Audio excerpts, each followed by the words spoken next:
नमस्कार दोस्तों, स्वागत है आपके अपने YouTube चैनल संघर्ष अध्ययन केंद्र पर। हम लोग तैयारी कर रहे थे आगामी परीक्षाओं की। आज हम लोग पढ़ने वाले हैं पॉलिटी, और पॉलिटी में पढ़ने वाले हैं आज हम लोग राज्य के नीति निर्देशक तत्व, जहां से आपका हर परीक्षा में प्रश्न पूछा जाना लाजमी है। हर एक एग्जाम में 10 एक का एक प्रश्न पूछा ही जाता।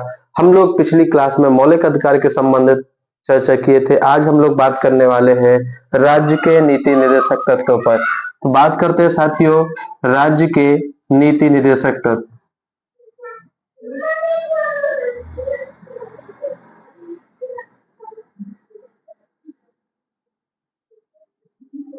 राज्य के नीति निर्देशक तत्व क्या होते हैं, किसे कहते हैं, कहां से लिए गए, कौन से अनुच्छेद में है, इन सब पहलुओं पर हम लोग चर्चा करेंगे।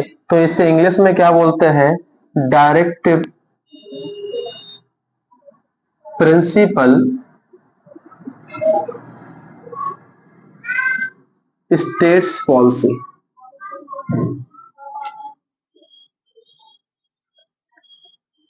और राज्य के नीति निर्देशक जो तत्व है हमारे संविधान में प्रावधान किए गए हैं आयरलैंड के संविधान से। ये कहां से लिए गए हैं? तो आयरलैंड के संविधान से लिए गए। कहां से लिए गए? आयरलैंड के संविधान से।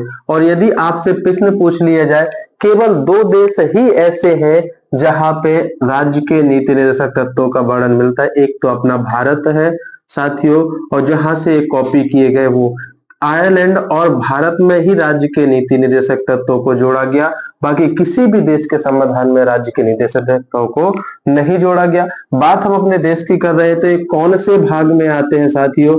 तो याद रखिएगा, ये कौन से है? D P S P. इसमें शब्द कितने हैं? डी पी एस पी, तो भाग 4 में। और यदि बात करें कौन से अनुच्छेद में है, अनुच्छेद की बात करें साथियों, तो 36 से लेके 51 तक वर्णित किए गए हैं भाग 4 में। इन प्रश्नों को भी आपको याद रखना। और जो राज्य के नीति निर्देशक तत्व है, इनका अर्थ क्या है, आशय क्या है, ये भी प्रश्न आपसे पूछा जाता है। अर्थ क्या है, आशय क्या है, ये बात को आपको याद रखना। राज्य के नीति निर्देशक तत्व कैसे, क्या अर्थ होता है? इनका अर्थ होता है कल्याणकारी राज्य बनाना। कल्याणकारी राज्य बनाना।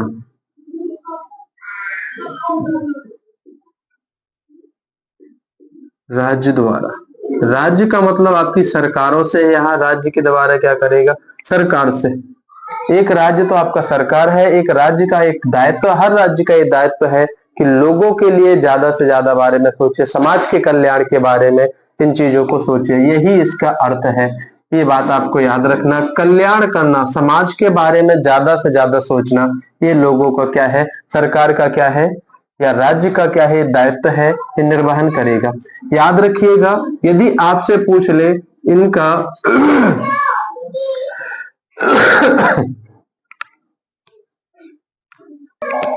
जो हमारे राज्य के नीति निर्देशक तत्व है, उनका अर्थ क्या है, आशय क्या है? कल्याणकारी राज्य बनाना या कल्याणकारी राज्य स्थापित करना। क्या है?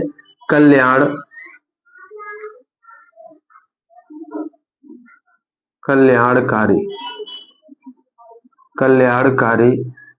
राज्य स्थापित करना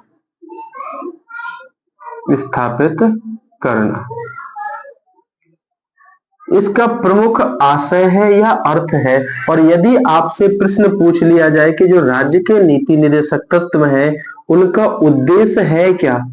उनका उद्देश्य ये है कि सामाजिक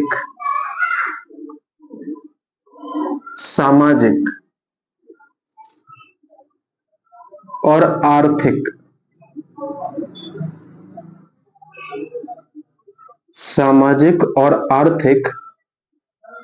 प्रजातंत्र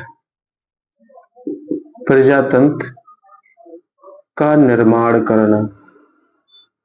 इसका मतलब क्या है कि जो राज्य के नीति निर्देशक तत्व है उनका उद्देश्य ये है कि सामाजिक और आर्थिक प्रजातंत्र का निर्माण करना है। क्या करना है? सामाजिक और आर्थिक प्रजातंत्र का निर्माण करना है, या आपसे बोल दे धर्मनिरपेक्ष राज्य बनाना है, धर्म निरपेक्ष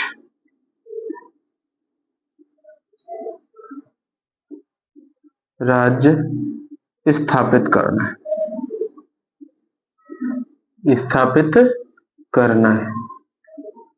ये बात आपको याद रखना, बहुत अच्छे तरीके से प्रश्न पूछा जाता है। और यदि इनकी प्रवृत्ति पूछी जाए कि किस प्रवृत्ति के होते हैं, तो राज्य के नीति निदेशक सकारात्मक प्रवृत्ति के होते हैं, यानी सकारात्मक प्रवृत्ति के होते हैं। ये बात आपको याद रखना, सकारात्मक प्रवृत्ति के होते हैं, यानी ये पॉजिटिव होते हैं। पॉजिटिव होने का मतलब इनके बारे में आप कोर्ट को चैलेंज नहीं कर सकते। यदि किसी भी व्यक्ति को राज्य के नीति निर्देशक तत्वों का लाभ नहीं मिल पा रहा है तो आप इसमें लड़ाई नहीं कर सकते हो, आप किसी भी कोर्ट में चुनौती नहीं दे सकते हो। यानी ये बाध्य योग नहीं है, ये परिवर्तनीय भी नहीं है, ये बात याद रखना। ये क्या नहीं है? ये बाध्य योग नहीं है, बाध्य योग नहीं है, ये परिवर्तनीय भी नहीं है। क्या नहीं है? परिवर्तनीय, परिवर्तनीय नहीं है। न्याय योग्य नहीं, न्याय योग्य नहीं है। ये क्या है? बाध्य योग नहीं है, न्याय योग्य भी नहीं है, परिवर्तनीय नहीं है। इसका मतलब ये आपके लिए पॉजिटिव सोच रहे हैं। राज्य के नीति निर्देशक जो है वो सकारात्मक प्रवृत्ति के हैं, लोगों के बारे में क्या करते हैं? पॉजिटिव थिंग रखते हैं, लोगों के बारे में ही सोचते हैं। जब सरकार आपके बारे में ही सोच रही है तो आप फिर क्या नहीं कर सकते हो? उसे बाध्य योग नहीं बना सकते हो, यानी बाध्य योग नहीं कर सकते हो। आप किसी भी कोर्ट में नहीं जा सकते हो कि हमें राज्य के नीति निर्देशक तत्वों का लाभ नहीं मिल रहा है। कल्याणकारी का मतलब ये है, कल्याणकारी का मतलब समझिएगा, कल्याणकारी का मतलब तो यही है कि मतलब लोगों के बारे में क्या कर रहा है? ज्यादा से ज्यादा सरकार सोच रही है, समाज के कल्याण के बारे में ही सोच रही है। यही तो हमारा क्या है? कल्याणकारी राज्य बनाते हैं। समाजवादी जो हम लोगों ने एक शब्द देखा था अर्थव्यवस्था, समाजवादी अर्थव्यवस्था, तो लोगों के कल्याण के लिए ही तो बात करती है साथियों। क्या? समाजवादी अर्थव्यवस्था। इधर वही शब्द कल्याणकारी का अर्थ होता है कि समाज के बारे में ही सोचती है। समाज के लिए सरकार क्या करेगी? नई नई योजनाएं लगाए, नए नए प्रावधान करेगी। तो जब सरकार आपके ही बारे में सोच रही तो आप उसके विपरीत नहीं जा सकते हो। सकारात्मक शब्द इसके साथ जोड़ा गया है, ये बात आपको याद रखना साथियों। ये बहुत अच्छे तरीके से प्रश्न पूछा जाता है। कुछ स्टेटमेंट देख लीजिए जो राज्य के नीति निर्देशक तत्वों से पूछे जाते हैं। पहला तो यही है, पहला क्या है? पहला तो केटी साहे का स्टेटमेंट आता है। केटी साहे, केटी साहे का स्टेटमेंट क्या आता है कि राज्य के नीति निर्देशक तत्व यह है, बैंक का ऐसा चेक है, ऐसा चेक है जिसे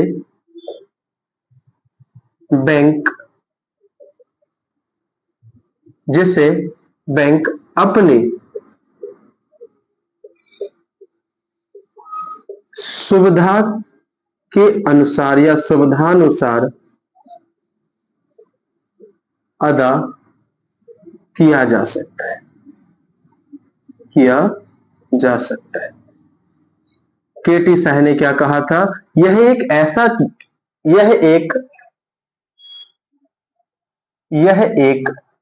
चेक है जिसे बैंक अपनी सुविधा के अनुसार अदा कर सकती है। ये किसने कहा था? तो केटी साहे ने। जी ऑस्टिन साहे इसके बारे में एक स्टेटमेंट देते हैं। जी ऑस्टिन क्या स्टेटमेंट देते हैं? जो आपके डीपीएसपी है इन्हें संविधान की आत्मा कहते हैं। क्या कहते हैं साथियों? संविधान की आत्मा। तो डीपीएसपी को संविधान की आत्मा किसने कहा? तो जी ऑस्टिन ने कहा। और यदि आपसे पूछ लिया जाए, एक व्यक्ति और हुए एमसी छागला। एमसी छागला राज्य के नीति निर्देशक तत्वों के बारे में स्टेटमेंट देते हैं। यदि डीपी एसपी को वास्तव में लागू कर दिया जाए तो भारत स्वर्ग बन जाएगा। ये स्टेटमेंट किसका था? ये स्टेटमेंट था एमसी छागला, जो कहते हैं यदि डीपीएसपी को क्या कर दिया जाए साथियों, लागू कर दिया जाए तो भारत क्या बन जाएगा? स्वर्ग बन जाएगा। ये बात आपको याद रखना। लागू करने यानी पूर्ण रूप से जब लागू हो जाएगा तो क्या हो जाएगा? ये डीपीएसपी क्या कर देगा? भारत को स्वर्ग बना देगा। ये एमसी छागला का मानना था। डॉक्टर भीमराव अंबेडकर साहब क्या कहते हैं इसके बारे में?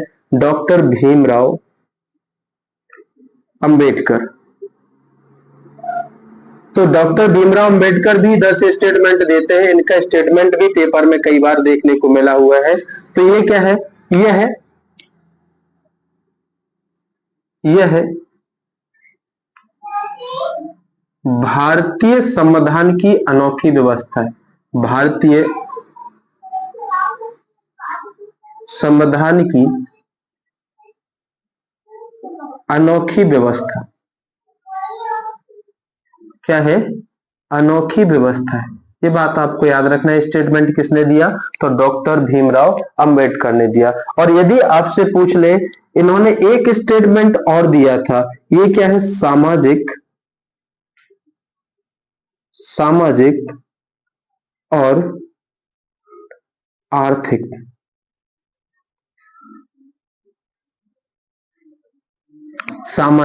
और आर्थिक प्रजातंत्र का नेतृत्व करते हैं। ये किसका स्टेटमेंट है? तो डॉक्टर भीमराव अंबेडकर साहब का है कि जो डीपीएसपी है वो सामाजिक और आर्थिक प्रजातंत्र का नेतृत्व करते हैं साथियों। और एक व्यक्ति और हुए टीटी कृष्णमाचार्य। ये स्टेटमेंट थोड़ा सा याद रखिएगा, इधर से पेपर में प्रश्न पूछे जाने की संभावना बनी रहती है। टीटी कृष्णमाचार्य, बाकी सभी लोग पॉजिटिव थिंक दे रहे हैं। इनका जो स्टेटमेंट है थोड़ा अलग है। और इन्होंने डीपीएसपी को सच्चे कूड़ेदान की संज्ञा दी। यदि आपसे पूछा जाए कि डीपीएसपी को सच्चे कूड़ेदान की संज्ञा किसने दी, तो टीटी कृष्णमाचार्य ने दिया। ये बात याद रखना। केटी साहब क्या कहते हैं? यह एक ऐसा चेक है जिसे बैंक अपनी सुविधा के अनुसार अदा कर सकती है। जी ऑस्टिन का कहना क्या है? संविधान की आत्मा है डीपीएसपी। क्या है? संविधान की आत्मा है। एमसी छागला क्या कहते हैं? यदि डीपीएसपी को वास्तव में पूर्ण रूप से लागू कर दिया जाए तो क्या हो जाएगा? भारत स्वर्ग बन जाएगा। ये क्या है? एक थोड़ा सा वर्ड इसमें ऐड कर लीजिएगा, पूर्ण रूप से। ये वर्ड आपको थोड़ा सा याद रखना है। डॉक्टर भीमराव अंबेडकर, यह भारतीय संविधान की अनोखी व्यवस्था है, सामाजिक और आर्थिक प्रजातंत्र का नेतृत्व करते हैं। डीपीएसपी में ये डॉक्टर भीमराव अंबेडकर साहब का मानना था। और जो टीटी कृष्णाचार्य का मानना था कि डीपीएसपी क्या संज्ञा क्या दिया है? तो सच्चे कूड़ेदान की संज्ञा दी। किसने? तो ये दिया है टीटी कृष्णमाचार्य ने। याद रखिएगा, जो आपके राज्य के नीति निर्देशक तत्व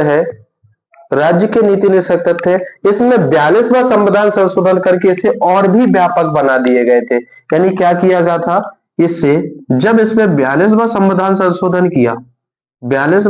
संशोधन हुआ तो उस समय इसको क्या किया गया? डीपीएसपी को न्यायिक प्रक्रिया से बाहर कर और भी व्यापक बना दिया। यदि आपसे पूछ लिया जाए कि डीपीएसपी को न्यायिक प्रक्रिया से कब बाहर कर दिया, तो किस संशोधन के तहत कर दिया गया, तो 42वां संविधान संशोधन था, जिसके तहत इसे क्या कर दिया गया था, न्यायिक प्रक्रिया से क्या कर दिया था, बाहर कर दिया था। और एक जो आपका मामला आता है, जो मामला आता है क्या, मिनर्वा मिल्स। मिनर्वा मिल्स में एक स्टेटमेंट दिया था बाद में कि 1980 में, और ये केस है मिनर्वा मिल्स। मिनर्वा मिल्स वाद, मिनर्वा मिल्स वाद कब हुआ, तो 1980 में आया। और एक स्टेटमेंट इन्होंने दिया, स्टेटमेंट क्या दिया, डीपीएसपी जो डीपीएसपी है रथ के क्या है, दो पहिए है, एक रथ के दो पहिए है। ये क्या है, इसमें इन्होंने कहा कि डीपीएसपी डीपीएसपी एक रथ के दो पहिए हैं। ये बात याद रखना, यानी डीपीएसपी क्या है कि एक रथ के दो पहिए हैं। या इसके साथ ऐसा जोड़ दे कि जो आपका एक मौलिक अधिकार और जोड़ दे, तो ये क्या है, मौलिक अधिकार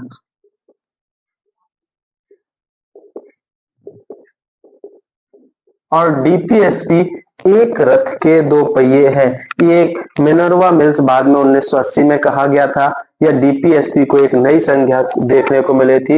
ये रथ के पहिए की संज्ञा इसे मिले, मौलिक अधिकार और डीपीएसपी एक रथ के दो पहिए है। ये किस स्टेटमेंट में कहा गया, किसके स्टेटमेंट में कहा गया, तो मिनर्वा मिल्स बाद 1980 में कहा गया साथियों। और इसे कब व्यापक बना दिया, तो इसे 1976 में 42वां संविधान संशोधन जब हुआ था, तो इस संविधान संशोधन के तहत डीपीएसपी को न्यायिक प्रक्रिया से बाहर कर दिया था। याद रखिएगा, ये कैसे है, तो बाध्य योग नहीं है, ये प्रवर्तनीय नहीं है, ये न्याय योग्य नहीं है। जब सरकार आपके बारे में ही सोच रही है, तो जो डीपीएसपी है वो पॉजिटिव थिंग है, पॉजिटिव है। यानी याद रखिएगा, ये कैसे होते हैं, तो ये सकारात्मक होते हैं। और यदि आपसे पूछ लिया जाए कि किस पर आधारित है, ये समाजवादी है। डीपीएसपी कैसे है, तो समाजवादी है, समाजवादी, समाज से जुड़ा हुआ तत्व है। गांधी जी ने इस पर विशेष स्टेटमेंट दिए हुए, तो गांधीवादी भी माना जाता है। या उत्तर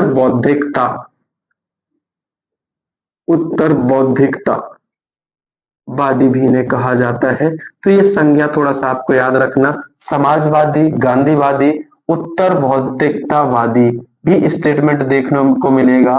किसके बारे में, तो डीपीएसपी के बारे में साथियों। गांधीवादी गांधी से जुड़ा हुआ है, क्योंकि अनुच्छेद 40 और 43 महात्मा गांधी जी से ही जुड़ा हुआ है, इस वजह से समाज से जुड़ा हुआ है, इस वजह से भी समाजवादी भी कहा जाता है। साथियों, हम लोग देखते हैं आगे अनुच्छेदों की, अब बात कर लेते हैं। ये बेसिक स्ट्रक्चर है, क्या क्या प्रश्न बनते हैं, तो अनुच्छेद हम लोग बात करते हैं, अनुच्छेद 36 से बात करते हैं।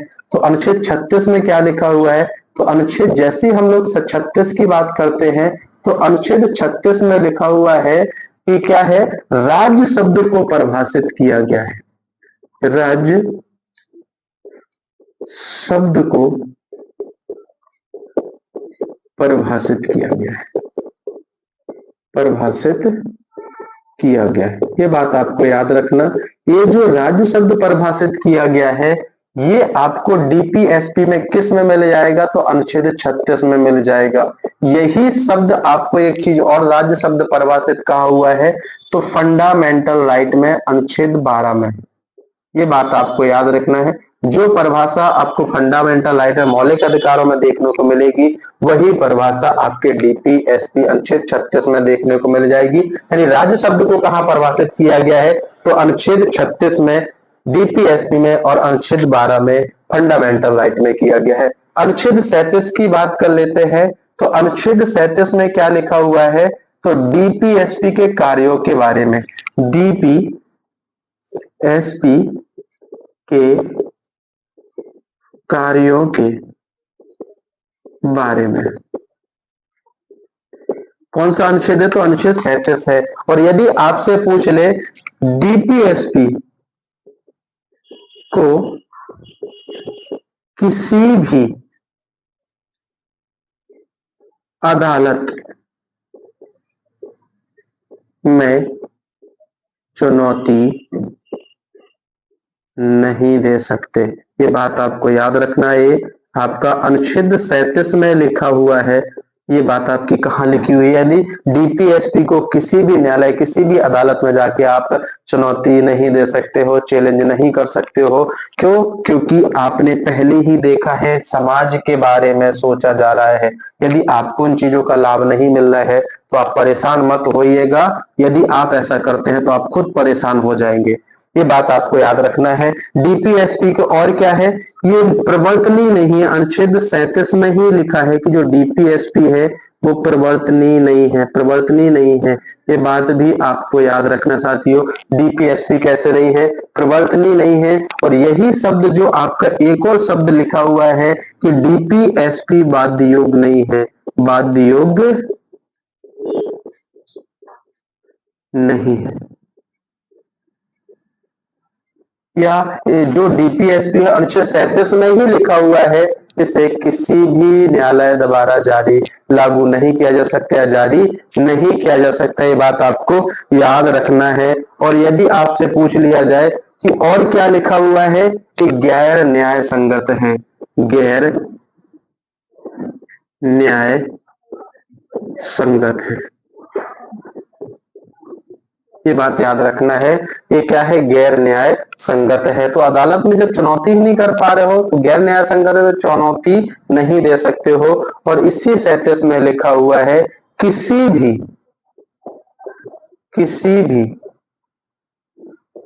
न्यायालय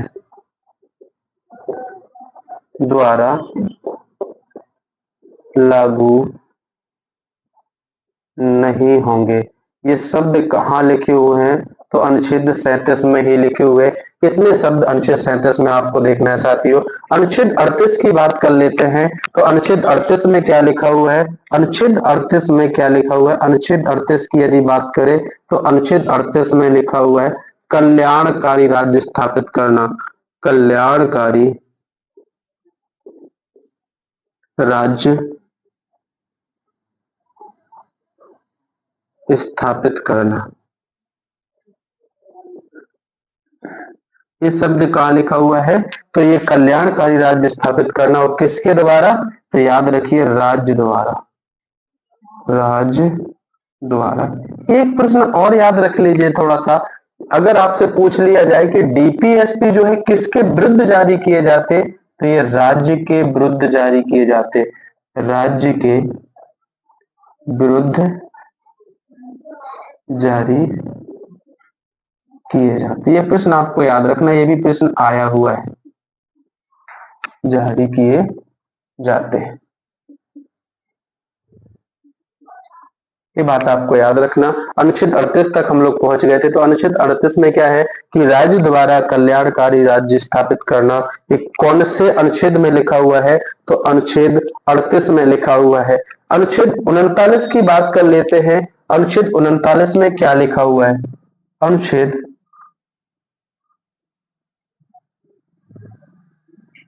39 जो है वो अपने आप में एक व्यापक है, क्योंकि इसमें एक अनुच्छेद नहीं है, इसमें 6 से 7 अनुच्छेद देखने को मिलते हैं आपको। इसमें क्या है कि जो अनुच्छेद 39 है कि इसमें क्या कहा गया है? तो राज्य स्त्री और पुरुषों, स्त्रियों और पुरुषों को जीविका के साधन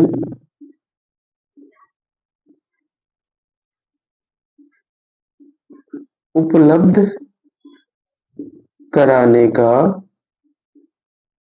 प्रयत्न करेगा।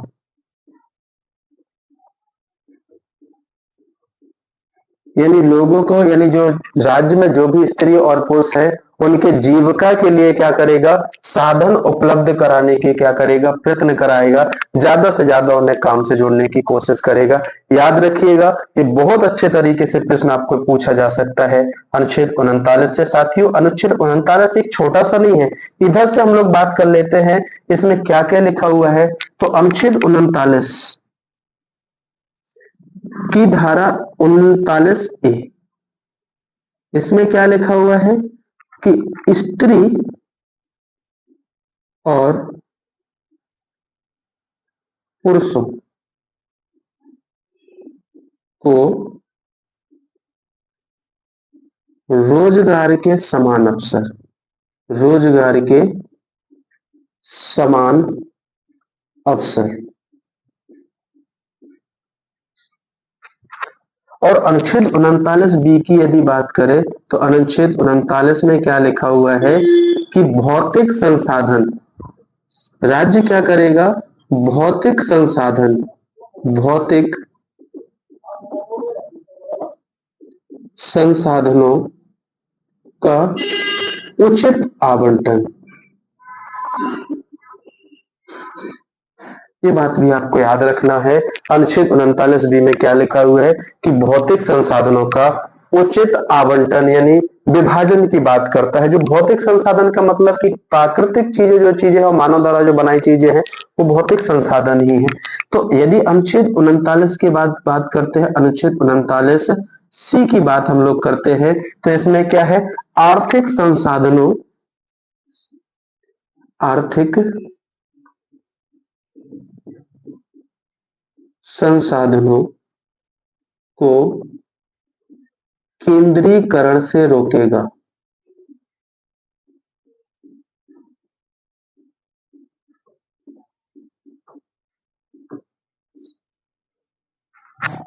यानी क्या करेगा कि जो आर्थिक संसाधन है तो राज्य क्या करेगा, उन्हें केंद्रीकरण से रोकेगा। साथियों ये बात आपको याद रखना है। अनुच्छेद 39D और 39D की जो 39 की धारा चौथी है या डी है, ये बहुत ही महत्वपूर्ण है। इसमें ये कहा गया कि राज्य स्त्री और पुरुष को समान कार्य के लिए, समान कार्य के लिए समान वेतन का प्रावधान, वेतन का प्रावधान, ये बात आपको याद रखना है। साथियों ये बहुत अच्छे तरीके से प्रश्न पूछा जा सकता है कि अनुच्छेद 39 की धारा जो डी है उसमें क्या लिखा हुआ है कि राज्य स्त्री और पुरुषों को समान कार्य के लिए समान वेतन का प्रावधान करेगा। ये अनुच्छेद 39 की धारा डी में लिखा हुआ है। और ये कब लिखा गया, तो साथियों आपको बहुत अच्छे तरीके से याद रखना, 42वां संविधान संशोधन 1976 में प्रावधान किया गया था। ये बात आपसे पूछी जा सकती हो, पूछी ही गई है। रेलवे में तो बहुत बार पूछी गई, एसएससी जेडी में भी पूछी गई है, एसएससी के एमटीएस में भी कई बार प्रश्न देखने को मिला है। कौन सा, समान कार्य के लिए समान वेतन किस अनुच्छेद से संबंधित है, तो अनुच्छेद 39 से संबंधित है। और यदि पर्टिकुलर अनुच्छेद पूछा जाए तो साथियों अनुच्छेद 39D है। अनुच्छेद 39 की धारा क्या है, डी है। ये बात आपको याद रखना है, बहुत अच्छे तरीके से आपसे पूछी जा सकती है।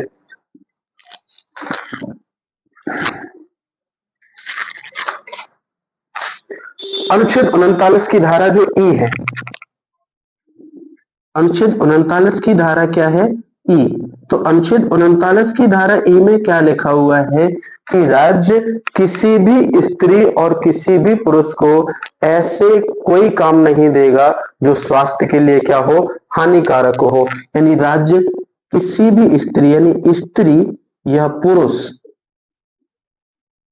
को ऐसा कोई काम नहीं देगा जो स्वास्थ्य के लिए या स्वास्थ्य को प्रभावित करते हो। ये बात याद रखना साथियों, क्योंकि राज्य आपको कल्याण के बारे में सोच रहा है तो आपको हानि नहीं होने देगा। ये कहाँ लिखा है? ये अनुच्छेद 39 की धारा ई में लिखा हुआ है साथियों। ये बहुत अच्छे तरीके से प्रश्न आपसे पूछ सकता है कि राज्य किसी भी स्त्री और पुरुष को ऐसा कोई काम उपलब्ध नहीं कराएगा, ऐसा कोई काम मुहैया नहीं कराएगा जिससे किसी भी पुरुष और किसी भी स्त्री को क्या हो, उसके स्वास्थ्य को प्रभावित करता हो। ये बात आपको याद रखना है मित्रों। अनुच्छेद 39 की धारा एफ भी हम लोग देख लेते हैं, बात कर लेते हैं। अनुच्छेद 39 की धारा एफ से क्या प्रश्न पूछा जा सकता है कि इसमें यह लिखा हुआ है कि अनुच्छेद 39 की धारा में क्या लिखा हुआ है कि राज्य बच्चों को गर्मा युक्त और भयमुक्त राज्य बनाने का प्रयत्न करेगा। यानी क्या लिखा हुआ है कि राज्य बच्चों के लिए गर्मायुक्त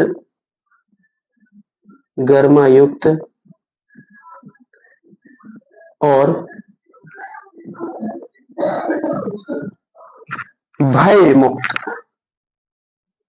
भय मुक्त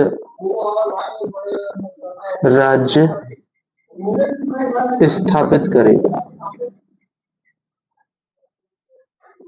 ये साथियों ये बात याद रखना है। अनुच्छेद 39 की धारा एफ में क्या लिखा हुआ है? अनुच्छेद 39 की धारा एफ में लिखा हुआ है कि राज्य बच्चों के लिए गर्मा युक्त और भय मुक्त राज्य स्थापित करेगा। और यदि आपसे पूछ ले कौन अनुच्छेद 39 धारा ए, अनुच्छेद 39 की धारा बी, ये किसके लिए है, तो आपको ही पता है, हम लोग पढ़ रहे हैं राज्य के नीति निर्देशक तत्व और ये राज्य का एक कर्तव्य है इस सब राज्यों के बारे में। यदि आप राज्य से यदि पूछे तो राज्य स्त्री व पुरुषों के लिए समान रोजगार के लिए समान अवसर उपलब्ध कराएगा। 39 में भौतिक संसाधनों को उचित आवंटन करेगा, तो राज्य के द्वारा ही किया जाएगा। अनुच्छेद 39 बी में लिखा है राज्य 39 सी के तहत क्या करेगा? राज्य आर्थिक संसाधनों और केंद्रीकरण को रोकेगा। जो आर्थिक संसाधन उनके केंद्रीकरण को रोकेगा। 39 डी में क्या लिखा हुआ है? राज्य स्त्री और पुरुषों को समान कार्य के लिए समान वेतन उपलब्ध कराएगा। 39 ई में क्या लिखा हुआ है? स्त्री और पुरुषों को राज्य क्या करेगा? ऐसा कोई काम उपलब्ध नहीं कराएगा जो उनके स्वास्थ्य के लिए क्या हो, प्रभावित हो या प्रभावित करते हो या हानिकारक हो। साथ ही बात याद रखना है। अनुच्छेद 39 एफ में क्या लिखा हुआ है कि राज्य बच्चों के लिए गर्मा युक्त और भय मुक्त क्या बनाएगा? वातावरण बनाएगा या राज्य स्थापित करेगा। ये साथियों याद रखना। मैं आपको ट्रिक बता देता हूं कैसे याद रखना है। ये देखिएगा, ए लिखा हुआ है, ए फोर हो गया अवसर, तो ऐसे याद रख लीजिएगा अवसर यानी स्त्री और पुरुषों के लिए रोजगार के समान अवसर। बी मतलब होता है भौतिक, बी मतलब क्या होता है? भौतिक, तो भौतिक संसाधनों का क्या? उचित आवंटन। ये बात आपको याद रखना। सी का मतलब होता है सेंट्रलाइजेशन, सेंट्रलाइजेशन का मतलब है केंद्रीकरण, केंद्रीकरण को रोकेगा, केंद्रीकरण को रोकेगा। डी का मतलब होता है क्या साथियों? डी का मतलब होता है डिवीजन। क्या होता है? डिवीजन। डिवीजन का मतलब क्या होता है? विभाजन, डिवाइड भी बोल सकते हो आप लोग, चाहे डिवाइड यानी क्या होना? विभाजन यानी क्या? बंटवारा, बंटवारा मतलब आवंटन। याद रखिएगा। ई मतलब होता है क्या? ई मतलब होता है इफेक्ट, इफेक्ट। ई मतलब होता है क्या? इफेक्ट। तो राज्य किसी भी पुरुष या स्त्री को ऐसे कोई कार्य नहीं देगा जिससे उनका जीवन क्या हो? प्रभावित हो, उनका स्वास्थ्य क्या हो? प्रभावित हो। तो ई फोर हो गया इफेक्ट। एफ फोर होता है फनी।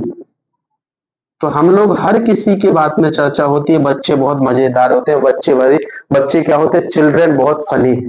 बच्चे क्या है? फनी है। एफ मतलब होता है क्या होगा? फनी। फनी मतलब क्या? बच्चों से संबंधित है। बच्चे क्या होते हैं? बहुत फनी होते हैं। तो ये ऐसे हम लोग लॉजिक से इसकी बात पकड़ सकते हैं। तो अनुच्छेद ये था हमारा 39। अनुच्छेद 40 की भी बात कर लेते हैं। अनुच्छेद 40 भी हमारा बहुत अच्छा है और ये बहुत अच्छे तरीके से प्रश्न बनाता है पेपर में। अनुच्छेद 40 क्या कहता है? अनुच्छेद 40 ये कहता है ग्राम पंचायतों का गठन। ग्राम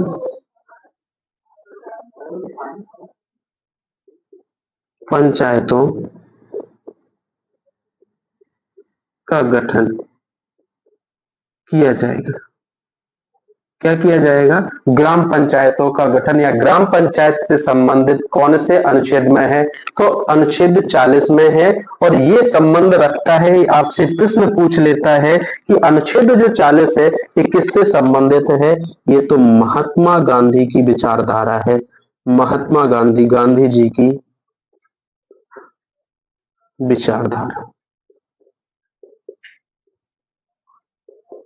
ये बात याद रखना।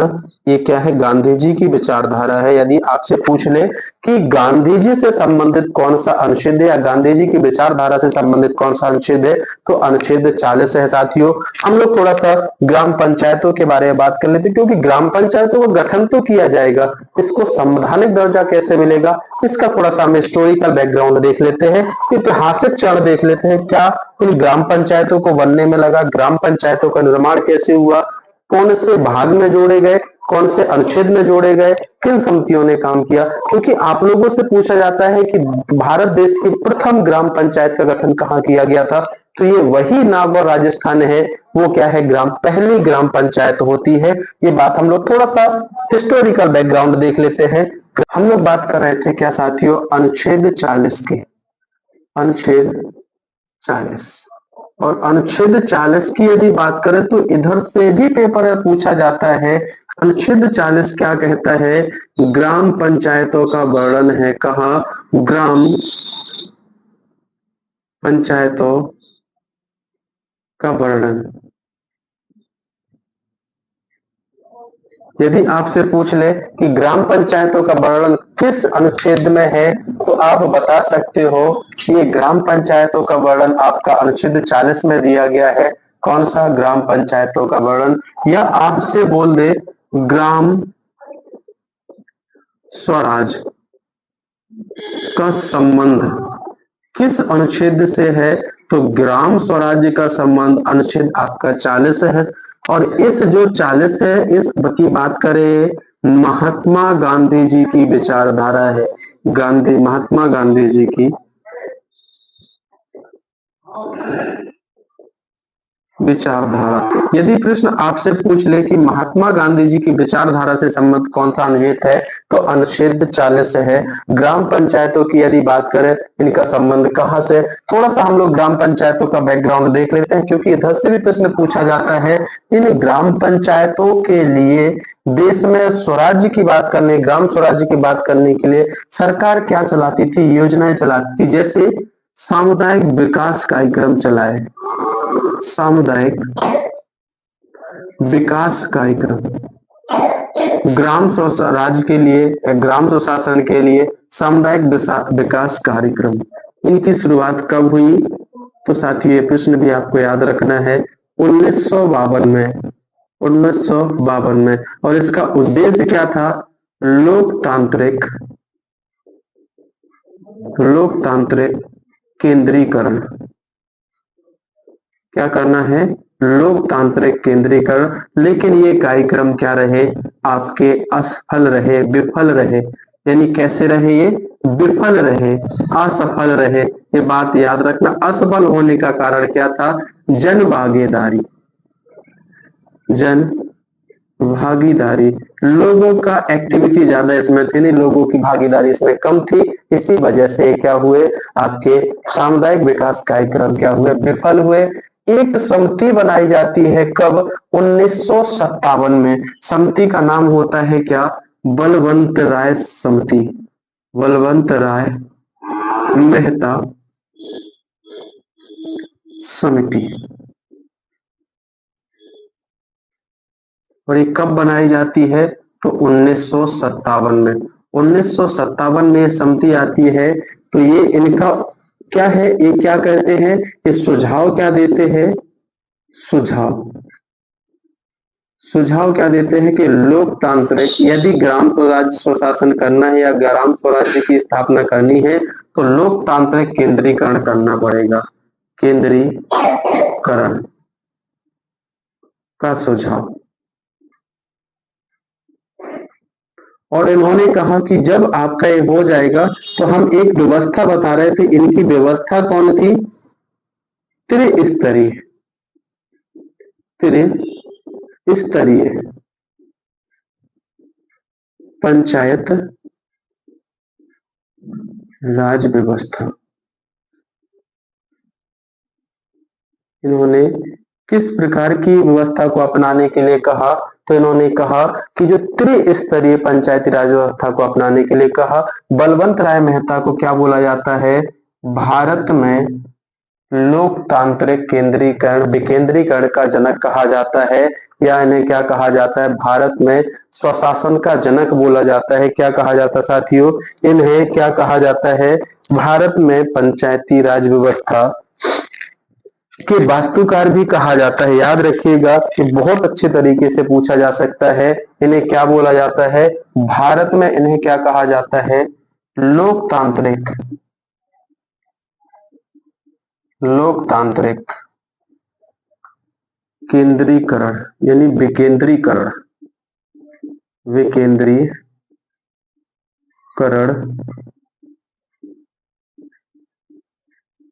का जनक। और यदि आपसे पूछ ले पंचायती राज व्यवस्था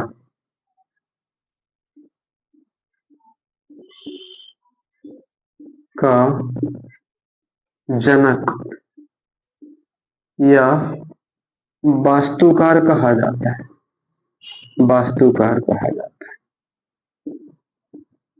ये बात आपको याद रखना साथियों। और ये वाली योजना भी क्या हुई थी? विफल हुई थी। लेकिन जो त्रिस्तरीय व्यवस्था है इनकी, त्रिस्तरीय व्यवस्था कौन सी है? तो इन्होंने कैसे कैसे अपनाना चाहा, यानी जो पंचायतों का जो हम लोगों को विवरण दिया। क्योंकि पंचायत ऐसा प्रावधान हम क्यों कर रहे हैं? क्योंकि ग्राम पंचायतों को संवैधानिक दर्जा प्राप्त नहीं। ये तो लिखा हुआ है कि ग्राम पंचायतों का वर्णन इधर होगा, तो संवैधानिक दर्जा देने के लिए सब चीजें हम लोग प्रावधान करते हैं। तो इन्होंने त्रिस्तरीय व्यवस्था की बात करी, ग्राम, और इधर ब्लॉक, और इधर क्या हुए? जिला। तो जो आपके ग्राम थे, तो ग्राम में क्या है? ग्राम पंचायत। क्या देखने को मिलेगी? ग्राम पंचायत। और जो ब्लॉक है उधर पे कौन स्थापित किया? तो मंडल परिषद या मंडल स्तर। और जो आपके जिला है इधर किस प्रकार की? तो जिला परिषद अपनाने की बात की है। ये त्रिस्तरीय व्यवस्था थी। ये जो आपकी बलवंत राय मेहता समिति 1957 में बनी थी, ये भी जो जिस उद्देश्य से बनी थी, इसका उद्देश्य क्या है? इनका उद्देश्य ये है, उद्देश्य की यदि बात कर ले कि बलवंत राय का उद्देश्य क्या है? उद्देश्य तो ग्राम विकास, ग्राम विकास के लिए। यदि आपसे कल के दिन कोई पूछ ले कि बलवंत राय मेहता समिति का गठन क्यों किया गया था, तो ग्राम विकास के लिए क्या किया? एक समिति बनाई थी कि ग्रामों के विकास के लिए क्या क्या चीजें होनी चाहिए, इस पर चर्चा कीजिए। तो उसके लिए समिति बनाई थी बलवंत राय मेहता समिति, जिन्होंने त्रिपंचायती राज व्यवस्था अपनाने के लिए कहा। और कौन कौन से थे इनकी व्यवस्था में? ग्राम, ब्लॉक और जिला। ग्राम स्तर पर ग्राम पंचायत थी, और जो आपका ब्लॉक है उधर मंडल स्तर था। जिला यदि बात करें तो जिला परिषद थी। इन समिति ने जो स्टेटमेंट दिए, वो समिति के स्टेटमेंट भी क्या हुए? बाद में विफल हो गए। क्यों? क्योंकि विफलता का एक कारण फिर से बनेगा जन भागीदारी। विफल क्यों हुआ? क्योंकि विफलता इसका कारण बनेगा फिर से जन भागीदारी। अब देश में 2 साल बाद इसी सुझाव को अपनाने के लिए 2 अक्टूबर 1959 लोग थोड़ा एक्टिव होते हैं, और 2 अक्टूबर 1959 को कहां पे एकजुट होंगे? बगदरी गांव, नागौर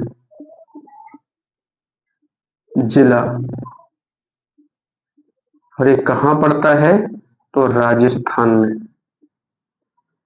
यदि आपसे प्रश्न पूछ ले कि भारत की प्रथम ग्राम पंचायत का गठन कहां किया गया था? प्रथम ग्राम पंचायत का गठन कहाँ हुआ? तो बगदरी ग्राम नागौर राजस्थान में देश की प्रथम ग्राम पंचायत का गठन किया गया था साथियों। इसके जस्ट 9 दिन बाद आंध्र प्रदेश में देश की दूसरी ग्राम पंचायत का गठन होगा, यानी 11 अक्टूबर 1959 को। और कहा? दूसरी ग्राम पंचायत, दूसरी ग्राम पंचायत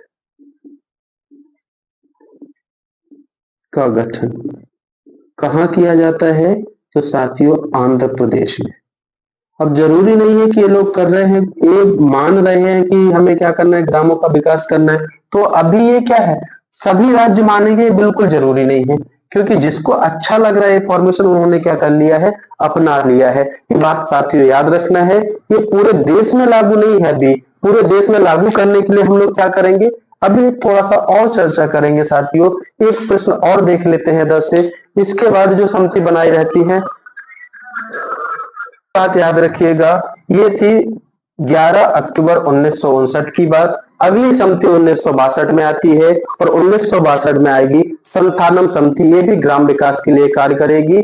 फिर इसके बाद 1964 में भी एक समिति आएगी जिसका नाम क्या होगा, सादिम अली समिति। ये बात आपको याद रखना। कौन कौन सी समिति आती है? तो एक समिति आपको देखने को मिलेगी 1962 में, और 1962 में कौन सी समिति आएगी साथियों, ये बात आपको याद रखना। तो कौन सी समिति आने वाली है? संथानम समिति। कौन सी समिति आने वाली है? संथानम समिति, संथानम समिति, ये बात याद रखना। और दूसरी समिति कब आएगी? तो 1964 में, और इसका नाम होगा क्या? सादिक अली समिति। ये भी ग्राम पंचायतों के लिए बात करें, ग्राम के विकास के लिए, ग्राम पंचायतों के विकास के लिए बात करते हैं। इसके बाद एक समिति आएगी 1977 में, और 1977 में जो समिति आएगी उसका नाम होगा क्या? अशोक मेहता समिति, अशोक मेहता समिति। और ये ग्रामों के विकास के लिए क्या करते हैं? द्विस्तरीय ग्राम पंचायत व्यवस्था अपनाने की बात करते हैं, द्विस्तरीय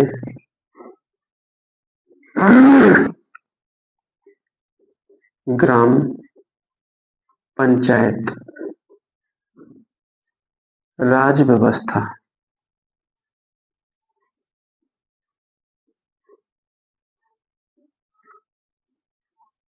अपनाने का सुझाव देते हैं। साथ ही ये बात याद रखना, तो इनके जो स्तर थे वो दो तरीके से थे। एक कौन सा था? ग्राम स्तर पर, एक था इनका मंडल स्तर, और दूसरा था जिला स्तर।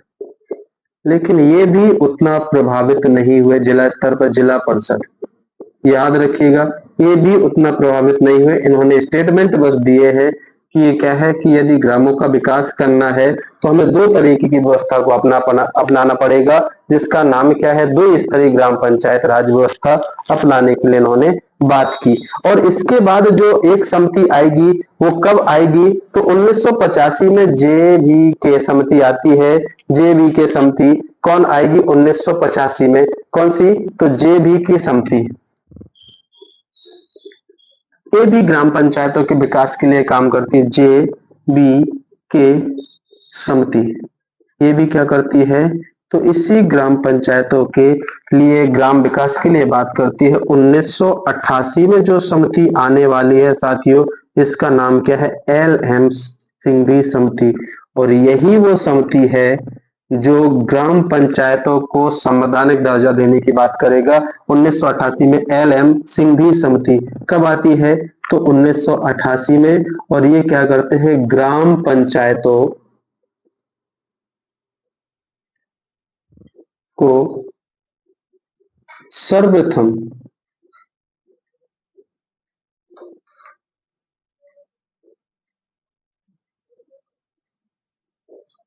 संवैधानिक दर्जा की मांग करते हैं। ये क्या करेंगे, तो संवैधानिक दर्जा देने की बात कहेंगे। कब कहेंगे, 1988 नहीं है, 86 याद रखना। ये कब है, 86। 88 में तो थुंगन समिति आती है साथियों, कब आएगी, 1988 में। लास्ट समिति जो देखने को मिलेगा 1988 में, ये कौन सी समिति होगी, तो थुंगन समिति। कौन सी समिति है साथियों, थुंगन समिति। और ये भी क्या करेगी, संवैधानिक दर्जा देने की बात करेगी। ये दोनों समितियां सर्वप्रथम किसने किया, तो लक्ष्मी सिंघीबल समिति ने किया ग्राम पंचायतों को संवैधानिक दर्जा देने की बात। इसका ही, इन दोनों समितियों का ही परिणाम था कि देश में 73वां संविधान संशोधन करना पड़ा ग्राम पंचायतों के लिए। तो हम लोग थोड़ा सा उसका विवरण और देख लेते हैं कि ग्राम पंचायतों में क्या है, क्या करना पड़ा। थुंगन समिति के बाद देश में हुआ क्या, 73वां संविधान संशोधन, संविधान संशोधन कब, 1992 में। कब हुआ और किसके लिए किया, तो ग्राम पंचायत का शासन, ग्राम पंचायत राज व्यवस्था, ग्राम पंचायत राज व्यवस्था के लिए हमने क्या किया, देश में 73वां संविधान संशोधन करना पड़ा हमें। क्यों, क्योंकि ग्राम पंचायतों की तो हमने संबंध बता दिया था। ग्राम पंचायतों का वर्णन कहाँ किया, अनुच्छेद 40 में। वही ग्राम पंचायत संवैधानिक दर्जा मिलेगा कब, तो 73वां संविधान संशोधन 1992 में। और ग्राम पंचायत या इसे ही कहते हैं स्थानीय स्वशासन, स्थानीय स्वशासन। और जिसके जनक कौन होते हैं साथियों, लॉर्ड रिपन। कौन होंगे, लॉर्ड रिपन होंगे, याद रखिएगा। तो जो स्थानीय, जो ग्राम पंचायत और राज्य व्यवस्था के लिए हमने संविधान संशोधन किया, तो इसमें कौन से अनुच्छेद जोड़े, तो इसे भाग 9 में जोड़ा। और इसमें क्या किया, अनुसूची, कौन सी अनुसूची में जोड़ा, तो इसे अनुसूची 11 में जोड़ा। कौन से अनुच्छेद में जोड़ा, तो अनुच्छेदों की यदि बात करें तो 243 ए से लेके 243 ओ तक बात किया। कुल अनुच्छेद इसमें शामिल किए, कुल अनुच्छेद किए शामिल 16। और यदि बात करें राज्य सूची का विषय, राज्य सूची का विषय याद रखिएगा। और इसमें कुल विषय कितने हैं, कुल 29 विषय शामिल किए गए। साथियों यदि बात किया जाए कि इसमें कितनी स्तरीय व्यवस्था अपनाई गई, तो त्रिस्तरीय पंचायत राज व्यवस्था। कितनी स्तरीय अपनाई गई, तो त्रिस्तरीय पंचायती राज व्यवस्था को अपनाया गया। किसमें है, तो 29 विषय है, भाग 9 में है, अनुसूची 11 में है। अनुच्छेद 243 से 343 को तक है, कुल अनुच्छेदों को 16 शामिल किया। राज्य सूची का विषय है। और इसी संविधान संशोधन के तहत ये किया गया कि महिलाओं के लिए 1/3 सीटें आरक्षित की गई। महिलाओं को 1/3 सीटें आरक्षित इसी 73वां संविधान संशोधन के तहत प्रावधान किए गए। और यदि इसमें ये कहा गया कि ग्राम पंचायत, तो ग्राम पंचायत का कार्यकाल कितना होगा, ग्राम पंचायत का कार्यकाल होगा कितना, 5 वर्ष। ये बात याद रखना, 5 वर्ष होगा। और इसमें यदि ये भी कहा गया, यदि ग्राम पंचायत यानी पंचायत को भंग, ग्राम पंचायत भंग होने के बाद 6 माह के अंदर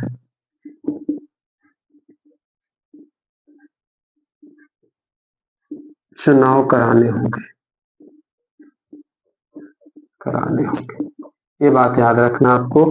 ये बात इसमें ग्राम पंचायत यदि भंग हो गई तो उसको क्या करना है, फिर से पुनः बनाना। तो 6 माह के भीतर क्या करना पड़ेगा, आपको इलेक्शन करना पड़ेगा। यदि आपसे पूछ लिया जाए जो त्रिस्तरीय व्यवस्था अपनाई गई, तो इसमें क्या क्या है, पहला तो यही देखो ग्राम स्तर है, ब्लॉक स्तर है, जिला। तो ग्राम स्तर पर यदि देखी जाए क्या बात कही गई, ग्राम है, ब्लॉक है और क्या है, जिला है। तो ग्राम में क्या बैठा है, सरपंच। इसका प्रमुख कौन होगा, जो राजनीतिक पद होगा वो कौन होगा, सरपंच। ग्राम स्तर पर कौन होगा, सरपंच। और जो इधर होगा वो क्या है, पंचायत समिति। पंचायत समिति। मंडल स्तर पर कौन होगी, पंचायत समिति। और जो आपका जिला, जिला में होगा वो क्या होगी, जिला परिषद। ये तो राजनीतिक पद होंगे साथियों, याद रखिएगा। यदि आपको पूछिए कौन से पद हैं, तो राजनीतिक प्रमुख, प्रमुख कौन होंगे, प्रमुख। लेकिन सरकारी प्रमुख की यदि बात करें, सरकारी प्रमुख, तो ग्राम पे होगा कौन, बीडीओ। और ब्लॉक में कौन होगा, बीडीओ। और जो जिला में प्रमुख होगा वो सीईओ। ये बात याद रखिएगा। ग्राम पर प्रमुख होगा बीडीओ, ब्लॉक में प्रमुख होगा बीडीओ और जो जिला में होगा वो सीईओ। यानी इसका मतलब ये है कि विलेज डेवलपमेंट ऑफिसर। और जो इसमें ब्लॉक में बैठा है तो वो क्या है, ब्लॉक डेवलपमेंट ऑफिसर। और जो है जिला में बैठा तो चीफ एग्जीक्यूटिव ऑफिसर। ये बात साथियों याद रखना, ये सरकारी प्रमुख हैं। ग्राम पंचायतों का वर्णन तो हमने देखा का अनुच्छेद 40 में। लेकिन ग्राम पंचायत राज व्यवस्था की बात हमने कहा कि ये बात हम लोगों ने पूरा बेसिक हिस्ट्री देखा ग्राम पंचायतों के लिए। तो ये ग्राम पंचायतों की राज व्यवस्था के बारे अनुच्छेद 243 से 243 ओ तक देखने को मिला, अनुसूची 11 में मिला, भाग 9 में मिला और कहा मिला, ये राज्य सूची के विषय में मिला। यदि आपसे पूछ ले जो सरपंच होता है इनका कार्यकाल कितना होता है, यदि आपसे प्रश्न पूछ ले कि इनका कार्यकाल कितना होता है, तो 5 वर्ष।